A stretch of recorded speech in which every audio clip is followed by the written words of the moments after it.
E bom dia, caras amigas e caros amigos do nosso programa Sala de Visitas. Eu sou Isabel Xiaomiao. Hoje temos muita honra de convidar o economista brasileiro Paulo Nogueira Batista Júnior para compartilhar uma visão sobre a série de questões que o mundo atenta sobre a China e discutir também uma perspectiva sobre a normalidade do relacionamento Brasil-China. E bom dia, professor. Seja muito bem-vindo e fico muito agradecida por você ter aceito nosso convite do Grupo de Mídia da China. Bom dia, Isabel. Foi um prazer, é um prazer ter participado do seu programa. E vou rapidinho apresentar um pouco mais a carreira do nosso convidado. O senhor Paulo Nogueira foi titular da Cátedra Celso Furtado do Colégio de Altos Estudos da Universidade Federal do Rio de Janeiro. Foi vice-presidente do novo Banco de Desenvolvimento dos BRICS de 2015 a 2017 e diretor executivo do Fundo Monetário Internacional pelo Brasil e mais países em Washington de 2007 a 2015. E seu livro O Brasil Não Cabe no Quintal de Ninguém já teve a segunda edição neste ano e até no dia 12 deste mês mesmo acaba de ser publicado mais um livro em inglês explicando os mecanismos de financiamento dos BRICS. A seguir, vamos começar nossa conversa de hoje. Eu gostaria de começar por uma questão bem geral. Como o professor acha o desenvolvimento da China, especialmente seu modelo e forças motrizes, como o professor morava e trabalhava em Xangai, até podemos tomar o exemplo de Xangai, que sempre serve como uma zona pilota para explorar novo modelo de abertura da China. Bem, Isabel, essa pergunta é muito importante. A China é um sucesso desde o final do século passado. Nas últimas 4 décadas, a China tem tido um desempenho extraordinário em termos de economia, em termos de progresso social, e é uma referência importante nas discussões internacionais sobre como deve se organizar e se desenvolver um país, né? Ainda mais recentemente, a China deu um novo exemplo positivo na maneira como enfrentou a pandemia da Covid-19, com rapidez, eficiência, rigor, né? Então, a China, eu vou te dizer que eu acho que a China, mesmo para uma pessoa como eu, que morou na China e que conheceu os chineses durante longo período, todo o período que eu estive em Washington, eu tive muita interação com os funcionários chineses, tanto no FMI como no G20, nos BRICS, mas mesmo com uma pessoa com esse tipo de experiência, a China não é fácil de entender para o Ocidente, sabe? Uhum. A China, da China pode-se dizer o que o Churchill dizia da Rússia, um enigma dentro de um outro enigma, como se fossem aquelas bonecas russas que você vai abrindo, né? Então, a China não é fácil de entender. E eu diria a você que muitas pessoas que no Ocidente se animam a falar da China, eu percebo, com o conhecimento limitado que eu tenho, que não conhecem. Falam a partir de preconceitos, falam a partir de noções ocidentais que nem sempre se encaixam. Eu vou te dar um exemplo cultural assim de como a China pode ser interessante para o Ocidente, para um ocidental como eu, né? O brasileiro é um ocidental, mesmo que seja um ocidental muito peculiar e tal, né? E um exemplo disso é que nós no Ocidente valorizamos muito o que se poderia chamar do mito do indivíduo, enquanto que na China é como se o indivíduo fosse colocado no seu devido lugar. Ele antes é membro de uma coletividade, só depois é que ele é considerado como indivíduo. E no Ocidente, não. No Ocidente, nós temos a visão da soberania do indivíduo, mesmo em sacrifício do coletivo. E essa diferença apareceu muito bem na maneira incompetente, ineficaz com que o Ocidente enfrentou a pandemia. Toda vez que há uma exigência de ação coletiva, os asiáticos, em geral, saem melhor do que os ocidentais. Não só os chineses, né? Também os países vizinhos da China, Japão e outros, né? Onde o sentimento de coletividade é mais importante, né? Então, são muitos os fatos, as características da China. A China é um país fascinante, né? Como diz o Kissinger, é uma nação, é uma civilização disfarçada de Estado-nação. uma civilização milenar. E eu continuo interessado na China, apesar de já não estar morando lá há vários anos, como todo mundo no mundo, mas eu particularmente, vou te dizer só um passant, não é um tema da nossa conversa, mas no momento eu estou me dedicando a retomar a leitura de um clássico da filosofia chinesa, o Lao Tse. Por que eu me lembrei dele? Porque ali na obra Tao Te Ching, né, aparece justamente essa noção do indivíduo como parte de uma coletividade. A maneira de ver o indivíduo já diminui o seu papel, né? Isso é muito importante para entender a China e talvez seja importante para o progresso humano, que algo desse tipo de visão seja absorvido dos países que interagem com a China, sabe? Sim, a civilização chinesa tem um processo de mais. Precisamos de olhar o desenvolvimento China atual, vindo dessa Uhum. civilização chinesa. E quanto a esse sistema econômico, os economistas têm tentando definir o modelo econômico chinês. E digamos aqui que o sistema econômico é socialista ou economia de mercado. E, claro, tem acadêmicos estrangeiros resumindo como capitalismo de Estado, e em qualquer país Uhum. o governo atua no mercado como uma mão invisível. Para o professor, até que ponto o governo pode interferir no mercado? E a China, o modelo da China deu certo ou não neste aspecto, acha? Essa questão é muito importante, sabe, para a China e para o mundo, porque como a China é um caso de sucesso espetacular, essa disputa sobre qual a nomenclatura, a designação para o sistema econômico é muito importante. Quando, por exemplo, os acadêmicos ocidentais optam por chamar de capitalismo de Estado, é uma opção, é uma escolha nada inocente, porque na realidade estão querendo atribuir ao sucesso chinês a característica de uma variação do capitalismo. Essa designação não me parece boa. A gente tem que respeitar. Os próprios chineses se autodesignam. Eles se autodesignam como uma economia socialista de mercado. Então, a ênfase no social, a presença do mercado.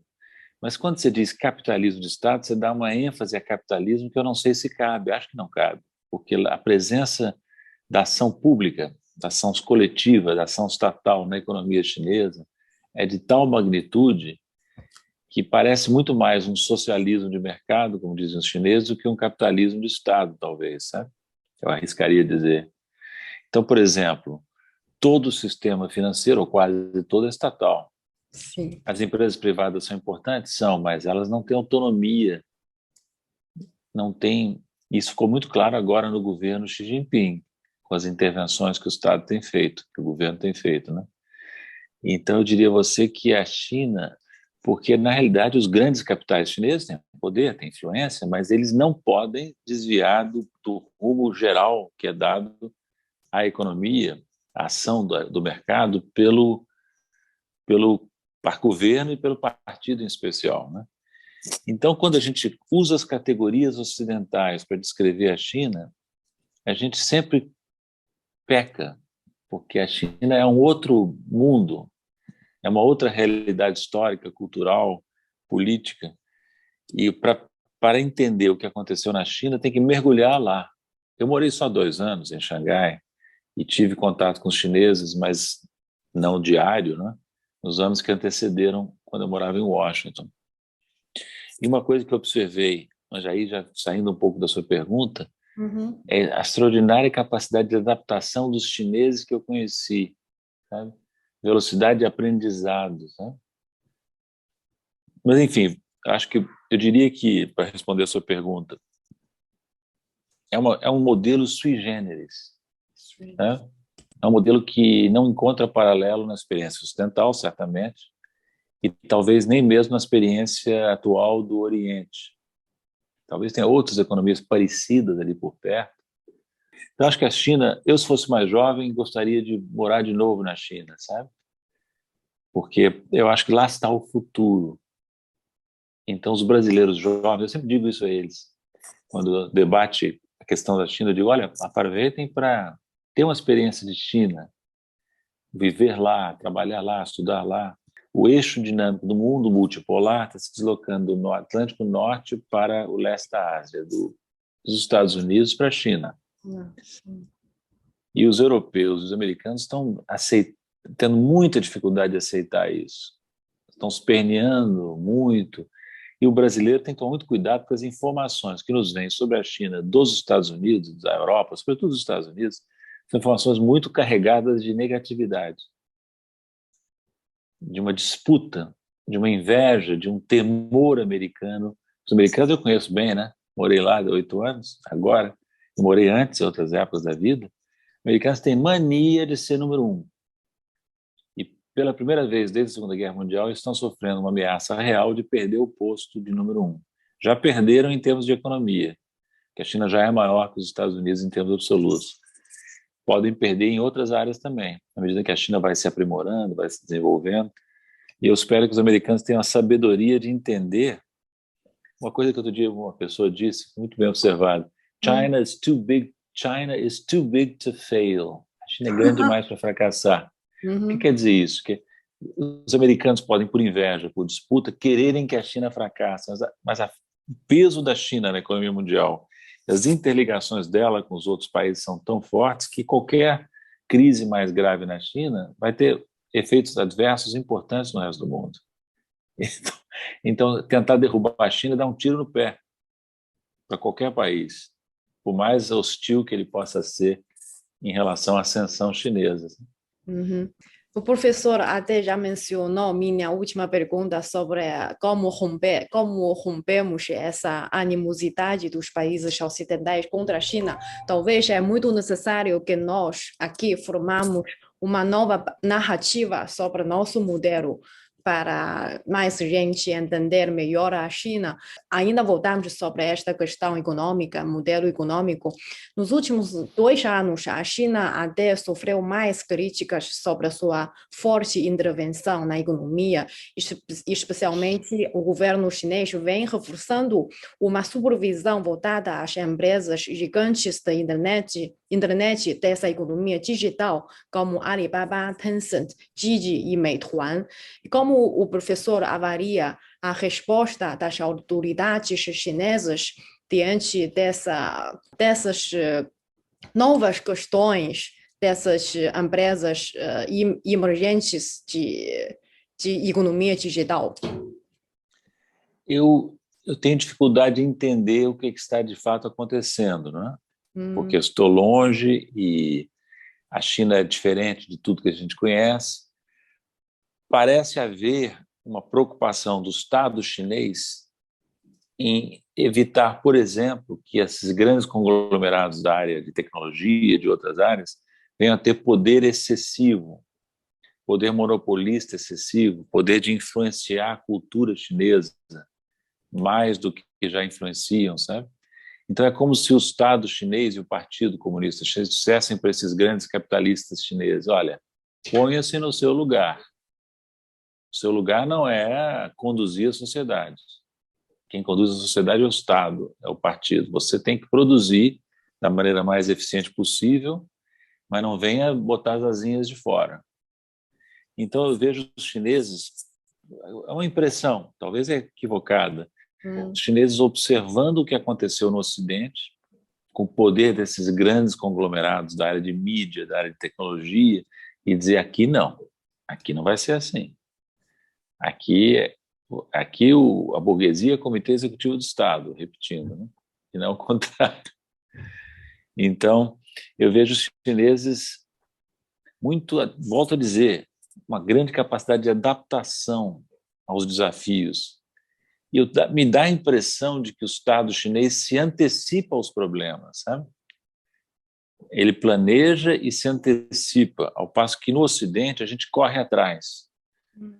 O horizonte é mais curto e a gente corre atrás dos problemas à medida que eles emergem, né? Então, por exemplo, a intervenção do Estado nas empresas de ensino à distância tem um duplo sentido, no sentido de manter de impedir que empresas privadas adquiram grande influência na educação, mas também um sentido igualitário, né? Impedir que chineses que não têm recursos financeiros não possam ter acesso inferior àqueles que contratam empresas complementares de educação à distância, né? Então, a preocupação com a equidade é também uma coisa muito importante na Ásia, né? Que eu vejo que no Ocidente, na América Latina, já foi para o espaço há muito tempo, né? E mesmo nos Estados Unidos.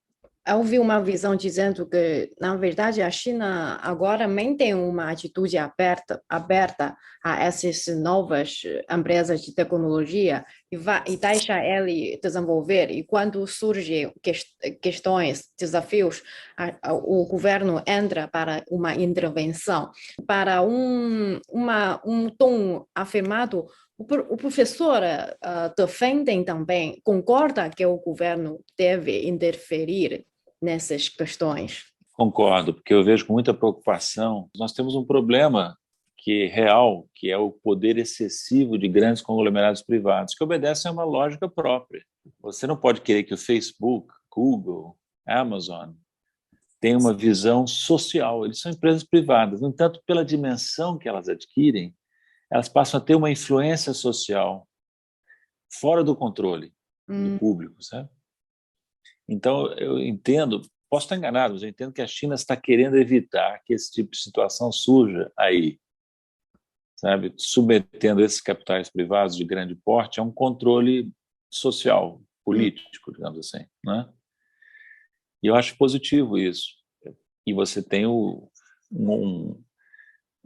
conjunto de bancos públicos atuando coordenadamente.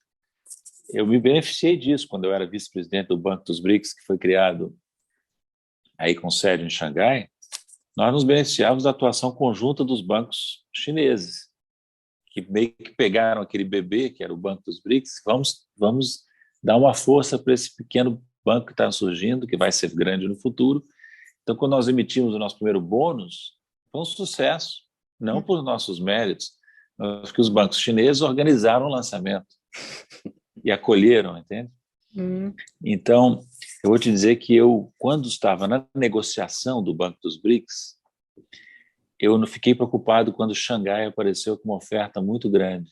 Eu disse, pô, a China já é a maior dos BRICS, vai ter a sede do banco, que é a principal iniciativa dos BRICS, vai dominar o banco. Mas quando eu me mudei para lá e verifiquei o apoio que o governo chinês, não só Beijing, mas Xangai, o governo municipal, estavam dando a esse banco incipiente, eu concluí que o melhor lugar para ser sede do banco era Xangai mesmo, sem dúvida, sabe? Não que outras cidades não pudessem tê-lo, mas não teriam as mesmas vantagens comparativas para um banco nascente, né? Falando sobre o BRICS, depois focamos agora na atuação da China no palco mundial mesmo. Na verdade, este ano marca os 20 anos de adesão da China na Organização Mundial do Comércio, e a gente aqui está fazendo uma retrospectiva com base na sua observação e essa convivência de muito tempo com os chineses. Como o professor comentaria essa atitude de ações da China em relação ao comércio exterior, especialmente no que tange à defesa de regras internacionais e a reforma, porque agora a OMC precisa de uma reforma e todo mundo está falando sobre essa governança global na questão financeira. A China foi, no meu entender, muito inteligente na maneira como se relacionou com o sistema de comércio mundial e com a governança global, sabe? Os chineses nunca se deixaram levar pela retórica ocidental, nem aceitaram objetivos incompatíveis com a estratégia chinesa. Então, a China conseguiu ser considerada uma economia de mercado sem abrir mão dos seus mecanismos de intervenção e regulação. Mesmo com os ocidentais reclamando e franzindo as sobrancelhas e dizendo que a China tem competição desleal, a China sempre entendeu que uma coisa é a realidade do comércio internacional, outra coisa é a retórica ocidental sobre o comércio internacional, que é liberal, simpática, mas na realidade não. Ela perpetua as desigualdades, o liberalismo comercial puro e simples, perpetua o atraso dos países atrasados. A China nunca se deixou enganar, nunca. Até eu suspeito que os chineses aprenderam com os fracassos latino-americanos. A chamada a agenda neoliberal, o consenso de Washington, nunca fez sucesso na China. Uhum. E a China não teria feito o progresso que fez, não teria tido o sucesso que teve até agora se tivesse embarcado nas retóricas. E a China foi muito mais bem-sucedida na transição do que os soviéticos e mais bem-sucedida que a América Latina, nem se fala. Então eu vejo assim, essa disputa de governança global está muito difícil, viu, Isabel? Muito difícil porque os americanos e os europeus, sobretudo os americanos, eles estão em declínio relativo. Os europeus mais que os americanos. E eles se agarram às posições de poder que eles têm na governança tal como existe hoje. E não querem abrir espaço para os emergentes, para os BRICS. Por isso que os BRICS existem. Os BRICS só existem porque nós somos grandes países de grande porte que não têm o devido reconhecimento na governança ocidental, na governança global montada pelo Ocidente depois da Segunda Guerra Mundial. Então, por isso que Rússia, China, Índia, Brasil e depois a África do Sul se uniram para atuar em conjunto. É só por isso. Se nós tivéssemos sido acolhidos numa governança mais equitativa, eu não acredito que os BRICS tivessem sido formados, muito menos que eles tivessem criado o seu próprio Fundo Monetário e o seu próprio Banco de Desenvolvimento, né? Então, eu vejo com eu continuo, sempre fui cético, continuo, sempre não digo, eu tive umas esperanças aí que não se confirmaram, mas de uma maneira geral eu sou cético em relação à possibilidade de convencer os americanos e europeus a terem uma governança global e equitativa. E então, Não quero dizer com isso, viu, Isabel, que nós devemos rejeitar a participação nessa governança, nós chineses, russos, indianos, brasileiros, não. Nós temos que ter claro os limites disso e, por isso, temos que ter as nossas próprias iniciativas em paralelo às entidades existentes em Washington e outros lugares, né? Genebra, como a OMC, né? e quando essa governança global ainda não funciona bem, a China e os BRICS, a China e o Brasil, Rússia, BRICS, está criando um novo mecanismo paralelo ao mecanismo que os países ocidentais criaram. E no seu livro, O Brasil não cabe no quintal de ninguém, você também endurece a dimensão e o potencial do Brasil na governança global. E como professora, enxerga o papel já desempenhado pelo Brasil e pela China para promover uma governança global funcional. E até mesmo que na última quinta-feira, o chanceler, o ministro de Relações Exteriores da China, Wang Yi, conversou com o ministro, o chanceler, enfatizando também essa parceria, coordenação entre Brasil e China na governança global e na defesa de multilateralismo. Então, o que o Brasil e China ainda podem fazer, cooperar para promover uma governança global, apesar que não estamos muito otimistas ao futuro? Olha, eu acho que é fundamental o papel que tem Brasil e China juntos, e, sobretudo, Brasil e China junto com Rússia, Índia e África do Sul, sem subestimar as dificuldades de coordenação que eu vivenciei, né, durante muitos anos no processo BRICS. Eu creio que tem um traço comum aos BRICS que os faz terem a tendência a trabalhar juntos, sabe, na governança global. Que é, de novo, o que eu disse antes, são grandes países em termos populacionais, territoriais, econômicos, os maiores do mundo, estão entre os maiores do mundo, e que não têm um espaço reconhecido pelos ocidentais, pelas potências tradicionais na governança global. Então, nós temos, digamos assim, colocando negativamente, nós temos um ressentimento comum. Colocando positivamente, nós temos uma aspiração comum de ter um mundo mais equilibrado, sabe? Um mundo mais equilibrado que aquele que os americanos e europeus aceitam, né? Porque a história pesa muito, sabe? A história com H maiúsculo. Os americanos e europeus não conseguem superar o seu passado de potência hegemônica colonial, sabe? Não conseguem. Eles não conseguem se livrar desse do que eles chamavam de white man's burden, da tarefa civilizatória do homem branco. Isso implica arrogância, implica um sentimento de superioridade, sabe? Então, quando países grandes como Brasil, Rússia, China, Índia se associam, isso causa preocupação, eles ficam preocupados. Eles já estão preocupados com a China sozinha, imagina com a China aliada com outros países emergentes importantes como o BRICS e outros, né? Uhum.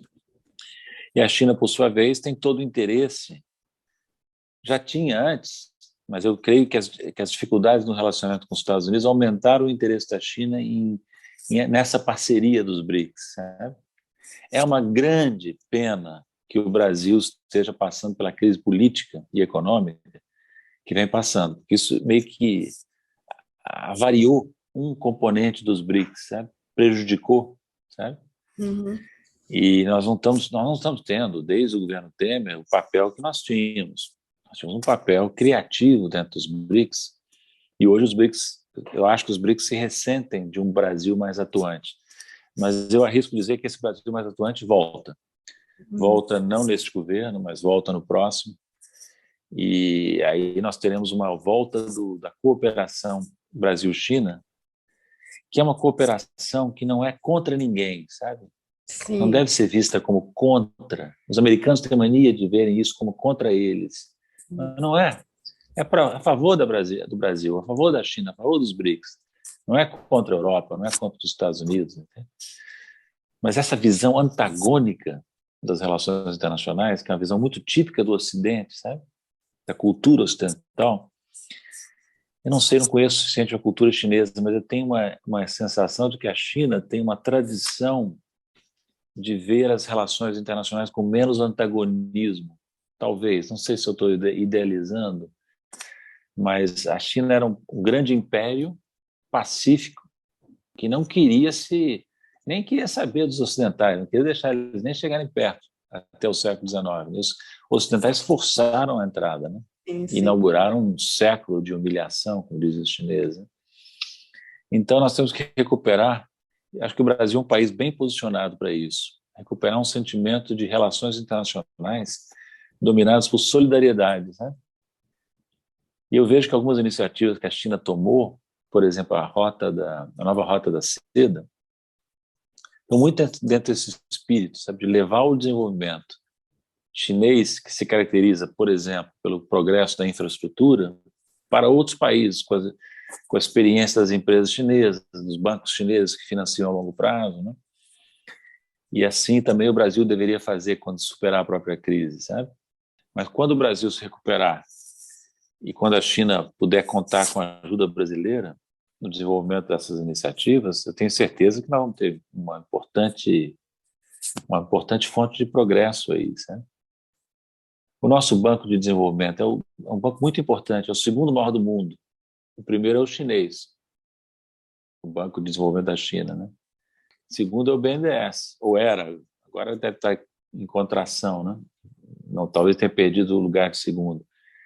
Mas então, são países que têm uma afinidade natural. Você sabe que nós temos um grande escritor aqui no Brasil, chamado Gilberto Freire, sociólogo, que escreveu um livro sobre o Brasil chamado China Tropical, dizendo que o Brasil era a China tropical. Então, com todas as enormes diferenças culturais, étnicas, históricas, nós temos pontos que nos aproximam e que colocam os chineses e os brasileiros numa posição muito vantajosa para cooperar e ajudar não só a si próprios, como outros países. Eu sinto o professor, parece um tesouro, uma figura muito rara, muito preciosa, acadêmico, muito preciosa para nós. Por isso, última pergunta, eu queria uma avaliação do professor sobre a atuação da China na ONU, porque há 50 anos a República Popular da China conseguiu restaurar essa sua posição legal nas Nações Unidas e desde então o país vem assumindo ao máximo essas responsabilidades de um grande país. Como o professor já citou também, a China formulou vários conceitos visando uma estratégia de desenvolvimento global, tais como nova Rota da Seda e comunidade de futuro compartilhado da humanidade, etc. Qual a sua avaliação no final do desempenho da China na ONU e também no Conselho de Segurança para defender os interesses e direitos de mais países em desenvolvimento? Isabel, essa é uma pergunta que eu tenho dificuldade de responder, porque eu não acompanho bem o assunto Nações Unidas. Uhum. Mas, de uma maneira geral, a China, ao entrar para a ONU e ocupar uma posição no Conselho de Segurança, a China ficou numa posição muito forte, né? E ela exerce, junto com a Rússia, um papel de contenção dos arroubos imperiais do Ocidente, particularmente dos Estados Unidos, né? Então, ela exerce o seu poder de veto e exerce esse poder de veto com frequência de maneira positiva, no meu entender, sabe? Por exemplo, na questão do Iraque, no início dos anos 2000, né? Os americanos tentaram obter o endosso da ONU para uma invasão do Iraque e os chineses e russos corretamente impediram. E a história mostrou o quê? Que os motivos que os americanos alegavam para intervir eram falsos. Não havia as famosas armas de destruição em massa com Saddam Hussein que eles alegaram. Então, a posição da China e da Rússia é frequentemente positiva, mas não é suficientemente forte, ou não era, para impedir os americanos de dizerem: ah, bem, vocês não me dão cobertura, eu vou lá assim mesmo, invado de qualquer maneira, com o apoio do Reino Unido, de alguns outros países, né? E os americanos, se tivessem escutado na época os chineses e os russos, não teriam feito a bobagem que fizeram, né? Mas você vê como é difícil a governança que existe hoje no mundo, ONU, FMI, Banco Mundial, é muito dominada por um mundo que não existe mais, um mundo que emergiu da Segunda Guerra. Então, os Estados Unidos fizeram o que fizeram, uma intervenção unilateral, militar, num país. O que faz a ONU? Depois que os americanos já estão lá, manda uma missão, chefiada até por um brasileiro que morreu tragicamente num acidente terrorista, num ataque terrorista, o Sérgio Vieira de Mello, manda uma missão para, de certa maneira, conestar a intervenção americana. Ou seja, apesar da oposição do Conselho de Segurança, apesar da Nações Unidas não terem sancionado aquela intervenção, a posteriori ela sancionou de certa maneira, né? Vou te dar um outro exemplo, fugindo um pouco da sua pergunta, só para concluir, um fato recente, bem marcante. A diretora-gerente do FMI, a búlgara, quase caiu. Por quê?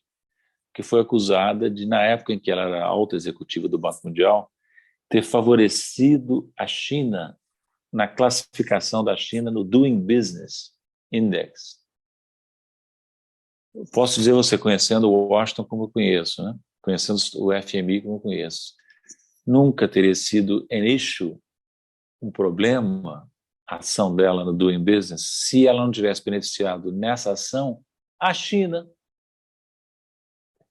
No fundo, foi o subproduto do conflito Estados Unidos-China, essa questão. Ela sobreviveu, mas foi difícil. Ela passou ali, ela sofreu, entendo que a diretora-gerente do FMI sofreu um lawfare, agora, um ataque político disfarçado de uma questão jurídica, disfarçado de uma acusação de quebra de conduta, sabe? Então, só para te dizer que ONU, FMI, Banco Mundial, OMC, tudo isso está muito dominado ainda pelas potências tradicionais. E nós vamos ter que ter um trabalho paciente, com a paciência chinesa, que eu aprendi também, eu espero ter aprendido, para poder transformar essa governança em algo mais equilibrado e mais sensível aos anseios da população mundial, e não só uma minoria que mora dos dois lados do Atlântico Norte. Pelo menos a China ainda está nesse jogo, ainda respeita essas regras que os ocidentais criaram. E eu também queria acrescentar uma visão sobre o professor falou que no século XIX a China foi os ocidentais que forçaram a China a abrir as fronteiras. Sim, na nossa ideia, na nossa cultura, chineses só pensam em levar uma vida feliz por própria e também sente uma responsabilidade de que todo mundo leva uma vida feliz. Por isso, temos essa ideia de comunidade de futuro compartilhado. Essa é a visão da China com o mundo. Por isso, o último também criou uma comentário sobre esta visão chinesa. Acho que uma visão muito positiva, uma comunidade compartilhada de futuro para todos, né? Sem exclusão de ninguém. Acho muito positivo. O Brasil deve ter o mesmo enfoque no futuro, não agora, pode, pelos motivos que eu já indiquei. Qual é o papel da China nesse campo, eu acho? A China eu tenho uma coisa que eu notei, posso estar enganado, na cultura chinesa, que é uma grande preocupação com a sinceridade. A sinceridade é um valor muito importante para os chineses. Então, o mundo precisa entender que a China, sinceramente, quer uma comunidade compartilhada de valores, de prosperidade. Que não é uma... Porque os ocidentais corromperam essas palavras todas, né? Os americanos e europeus se valeram dessas noções positivas para impor uma agenda imperial no passado. E ainda se valem, né? Então, quando os chineses e os brasileiros forem para outros países dizer nós queremos um trabalho conjunto de cooperação, de solidariedade, nós vamos esbarrar na desconfiança. Vamos pensar, vai lá, vem mais um país grande querendo nos engrupir, querendo nos manipular. Então vai ser muito importante. E eu tentei muito, enquanto estive lá nos BRICS e no banco dos BRICS, tentei muito que a gente passasse claramente uma mensagem para o mundo que nós estávamos fazendo algo novo, algo assim realmente voltado para uma ambição que supera os interesses nacionais egoístas, sabe? Claro que nós temos que trabalhar pelos nossos países, mas países do tamanho da China e do Brasil e da Rússia e da Índia não podem pensar apenas em si e apenas na sua vizinhança imediata. Tem que pensar, para usar a expressão chinesa, num projeto de prosperidade compartilhada comum, não é? E eu espero muito, nós temos tantos desafios comuns a desenvolver, a crise climática, as pandemias, parece que essa não é a última que nós vamos enfrentar, onde o interesse coletivo da humanidade vai ter que se sobrepor aos interesses individuais dos países, né? Se é que a gente quer continuar vivendo, né? Continuar sobrevivendo como espécie humana nesse pequeno planeta, né? Então, eu volto a dizer o que eu já disse aqui ao longo dessa entrevista, nós temos muito que aprender com os chineses, né? Que os chineses são uma civilização muito antiga, milenar, e que tem valores e tradições que nós temos que entender, estudar, absorver, né? Eu acho que os chineses têm muito a aprender também com o Brasil, também porque o Brasil é um país mais jovem, mais inexperiente, mas com muitos valores humanos interessantes. Eu sinto que os chineses gostam, apesar da diferença, eles gostam de certos traços da cultura brasileira, se interessam, né?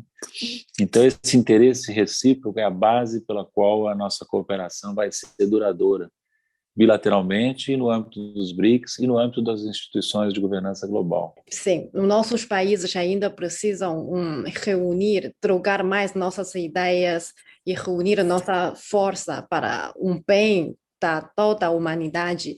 E eu fico muito agradecida pela participação do senhor Paulo Nogueira, que nos trouxe visões muito ricas, muito visionárias. Muito obrigada pela sua participação. Eu que agradeço, Isabel. Gostei muito das suas perguntas, das suas observações.